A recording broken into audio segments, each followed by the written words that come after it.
Meillä on kehitetty tämmöinen tuote, joka tehdään rakennustuoteteollisuuden ylijäämästä, tarkemmin otettuna ontelolaattalinjastolta niin tuotantoteknisistä syistä jäävästä ylijäämästä, jota voidaan nyt tässä hyödyntää spolia nurmikivenä. Täällä oli lähtötilanteessa tässä amfiteatterin päädyssä niin oli varsin sadeveden takia eroosion kuluttama reuna ja varmaan siitä oli käveltykin aika paljon, oli käytetty kävelyreittinä ja sitä lähdettiin korjaamaan.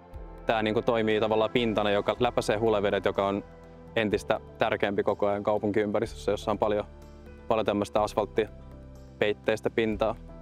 Kaupunki voi mun mielestä saada näistä kokeiluista niin hyviä tämmöisiä uusia innovatiivisia ideoita, joita voi hyödyntää sitten isommassa skaalassa myöhemmin kaupunkiympäristössä. Kokeilla, että mikä toimii ja mikä ei toimi ja sitten sieltä ottaa omaan toimintansa käyttöön.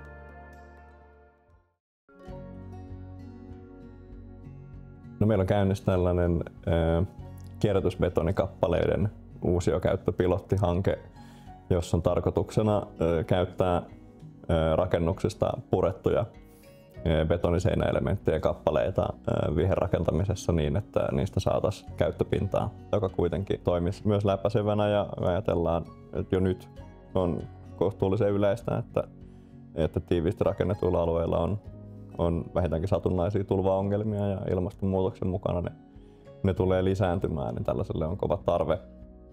Purkubetoni on ehkä siinä mielessä hyvä lähtökohta, että se on semmoinen raaka-aine, jota on Suomessa aivan loputtomasti. Täällä on tämmöinen kierrätysbetonikokeilu, joka mun mielestä on opiskelijoille, varsinkin puutarha- ja viheralan opiskelijoille, äärimmäisen hieno esimerkki siitä, miten meillä on materiaalia, mitä me ei hyödynnetä ja mitä tulevaisuudessa meillä voi olla huomattavasti paljon enemmän. Ja oppilaitoksen yksi tehtävistä on, että meillä on sitten tämmöisiä uusia linjoja, uusia kokeiluja, uusia esimerkkejä aina tarjolla. Ja tämä on nyt sitten tämmöisestä kiertotalousmateriaalista ihan loistava esimerkki. Ensin on ajatus siitä, että minkä tyyppistä materiaalia käytetään ja minkä kokoinen hanke on. Sen jälkeen ollaan yhteydessä ympäristöviranomaiseen siitä, että minkä tyyppistä luvitusta tarvitaan. Ja sitten osittain limittäin sen kanssa selvitetään, että mistä se materiaali tulee, jotta saadaan se lupa-asia järjestettyä oikein. Ja sitten kun luvat on kunnossa ja materiaali on hankittu, on se sitten purun yhteydessä tai jätteen käsittelystä, niin sitten sen jälkeen se voidaan tuoda paikan päälle rakentaa.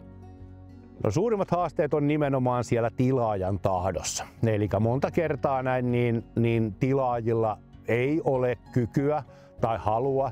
Byrokratia estää, tavallaan se rakentamisen prosessi on vanhastaan niin tuttu, ettei haluta siitä poiketa. Isoissa kaupungeissa ja kunnassa tämä suunnitelmallisuus ja tietty liian raju kriteeristö, mikä meillä on olemassa rakentamiseen, niin blokkaa tavallaan sitä semmoista hyvää tapaa toimia. Ehkä ne tärkeimmät kriteerit, mitkä tässä kiinnostaa, on, että kuinka hyvin nuo kappaleet soveltuu tämän tyyppiseen rakentamiseen, kuinka hyvin ne vastaa sitä tarvetta, mikä ympäristörakentamisella on vaikka tämmöisille pinnotteille. Plus myös ihan visuaalisesti, miltä ne näyttää. Ja sitten ehkä ne laajemmat tavoitteet siitä, että kun kyse on kuitenkin teknisesti jätteestä, että onko se ympäristön näkökulmasta ok. Ja sitä varten tässä tehdään rakentamisen jälkeen vielä noita hulevesimittauksia siitä, että minkälaisia päästöjä noista tulee. Tekemällä tällaisia hankkeita me saadaan tietoisuutta sille, että tämä on mahdollista, mikä ehkä kannustaa muita alan ammattilaisia, muita alan ihmisiä kokeilemaan myös ja jotenkin luomaan painetta siihen, että tämä pitäisi ottaa laajempaan käyttöön.